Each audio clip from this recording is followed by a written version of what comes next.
What's up guys, Bo here with another tutorial.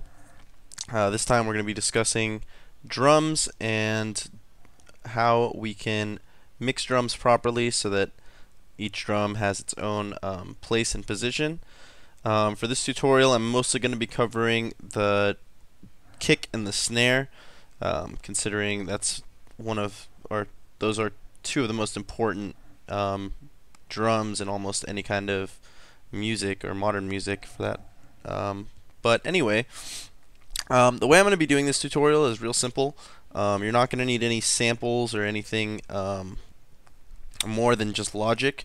So you guys can see here I've opened up Ultrabeat, and just to let you guys know, this is the kit I'm using is the kit that comes with Ultrabeat as soon as you open it. So yeah, it's just the default kit. Anyway, few things about this kit are the kick here. I've modified it a little bit. You can change the length of the kick by pulling this envelope right here. I think originally it's set a little bit further, maybe like more like a clubby kind of kick, but for dubstep you don't really want a kick with a lot of release, so I'm gonna go ahead and put it back down, maybe 400, 440, something around that. There we go. A little more. And anyway, so for you guys who don't know, you want to change your BPM first to 140. As you guys can see, I have it down here.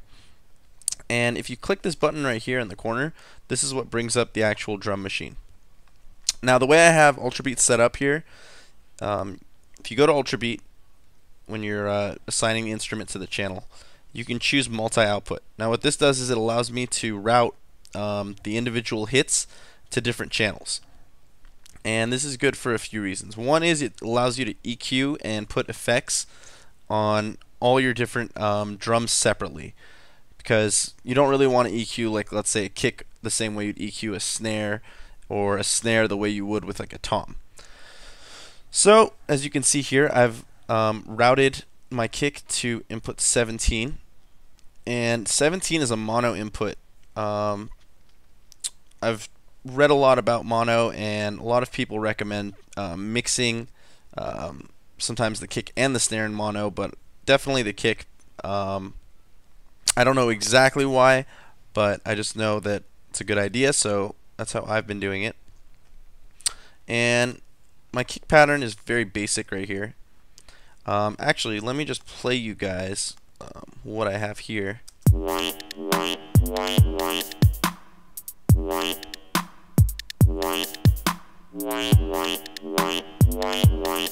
So nothing too extreme, just really basic, kind of minimal dubstep-y bass line. So going back to the drums, the kick, it's really important to, usually you want to have a kick on the first hit. And you guys can see I've drawn that in here, and I've just kind of put the kick in places that'll make the beat a little bit more interesting. Another thing I've done here is, with the kick I haven't really done this. I haven't layered it because I kind of like the kick that we have here. It's a subby kick, and it's kind of minimal, and that's what I'm kind of going for with this tune. So I haven't really layered the kick. If you're going to make like a bro step kind of tune or something that's really aggressive, you might want to layer the kick a few times and then probably compress it a little bit. But yeah, so I'll just go through and show you guys how I've done my kick. First thing you want to do after you've layered, you've changed the decay time and sequence the kick into a nice way, you can go into the kick's EQ first, and you guys can see I've boosted right here at 100. I've cut everything below probably around, what is this, 60 hertz. And the reason for this is because I'm expecting to have sub bass in this tune, and sub bass usually falls anywhere below 100. That's kind of the sub bass range. So I don't really want the kick to interfere with the sub bass. Now what does that mean? If I have the kick playing at the same frequency as the sub bass, it's kind of like if you have a lot of people in one room talking and you're trying to pick out one person's voice. It's not very easy. It gets kind of muddy. And yeah, that's pretty much what I'm doing here is. So I'm kind of assigned the 100 hertz to where the kick is. Boosting right here, it kind of gives the kick more presence and more of a thump. And it's very popular in even electro house and other kinds of electronic music to do this. It's just adds a little bit of thump, and it kind of gives the kick its own space. Uh, and you guys can see, I'll show you in some of the other sounds. I usually EQ out 100 hertz out of all my bass noises, out of my sub bass, pretty much out of all the other instruments, because that's where my kick is, and I don't want other instruments to be there. And as you can see, I've added a lot of high end to this. This is more of, it adds more of a click to the kick. I'll play you guys the kick without the EQ. I'll bypass that so you guys can hear that. So here it's kind of, it's not really the punchy kick I'm looking for, and it doesn't have its own space. But when I have it on, whoa, you guys can see it's got its own little space. And yeah, that's pretty much it for the EQing. To go into compression for the kick, I usually use a very high ratio to compress a kick. I just feel like it makes it a little bit more punchy. What I like to do is I like to go a few decibels over, just a few decibels under where the kicks, where after the gain starts kicking in. You want to use a fairly short attack, which is about 10 milliseconds, because you don't want the initial thump of the kick to be compressed. You kind of want the rest of it to be compressed. And also, I've kind of just set the release on auto. I see that works pretty well with the kick. So go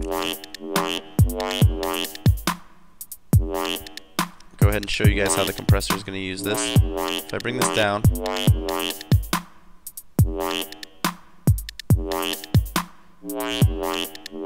what that does is kind of cleans up the kick a little bit, brings out some of the lower frequencies in the kick so that you can actually hear them. So overall, it kind of makes it a little bit more punchy, and that's why I've done that. And as you guys can see,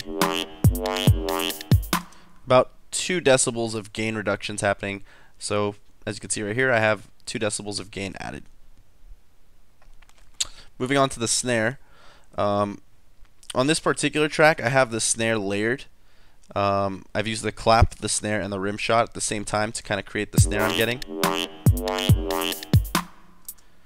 And it's really important to layer the snare pretty much in any kind of dubstep you're going to be making, because just a snare by itself or a clap isn't going to have the same intensity that, let's say, a snare, a clap, and a shaker are going to have at the same time.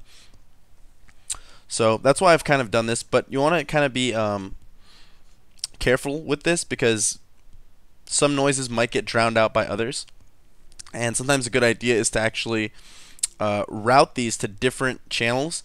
That way you can have a completely different EQ set, and you can give each part of the snare its own frequency band.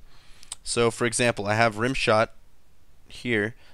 This is going to 5/6, so I'm going to go to my 5 and 6 channel that's right here. Actually, I'll just go ahead and name this real quick. This is the rim shot. And as you can see, I've kind of EQ'd everything that's past 2K out, and just boost a little bit in the 5K range. And this gives the rim shot its own like timbre almost. Its own little space. It doesn't have to be too much, and it kind of just adds a little something to the end of my snare. I'll show you guys the EQ I have for the snare and the claps. I've sent these both to the same. This isn't actually great practice, but I should have sent them to different channels. But for this tutorial, I've sent them the same one.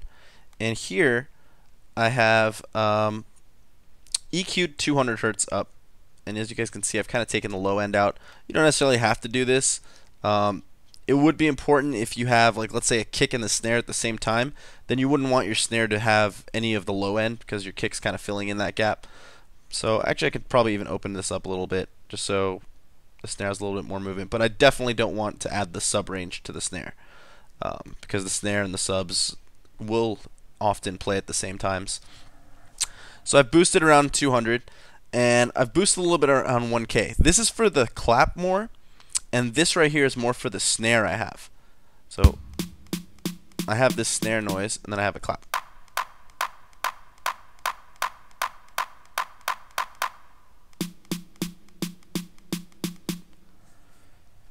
A boost at 200 kind of gives a snare a thump and more of intensity. If you boost this like crazy, it can start sounding really crazy and more aggressive, I guess.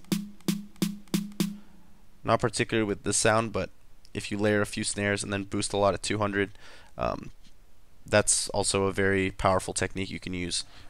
But for this more kind of minimal style, I've decided not to boost it as much. Just a little boost, just something to kind of give it a little more presence right there. And I'll play it for you guys one more time.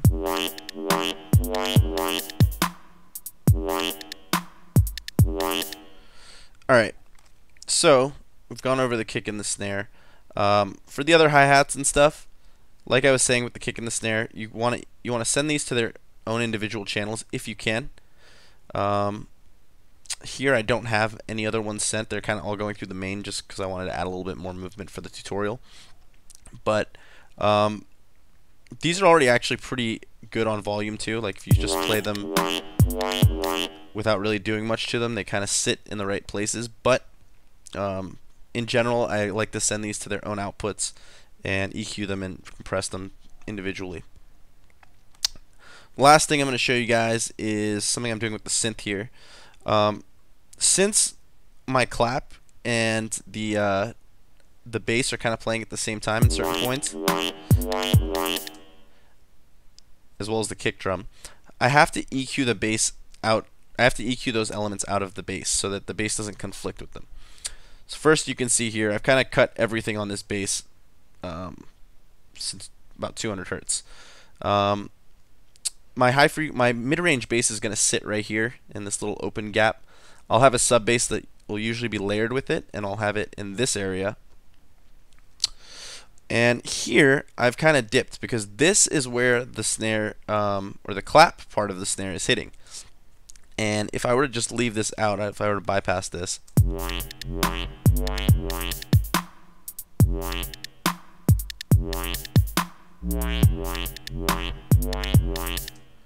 now don't get me wrong, that sound is very cool, but just to clean things up a little bit, I've kind of taken this area out, and I don't necessarily have to take out these highs, but I thought it kind of gave it a more minimal sound that I was looking for.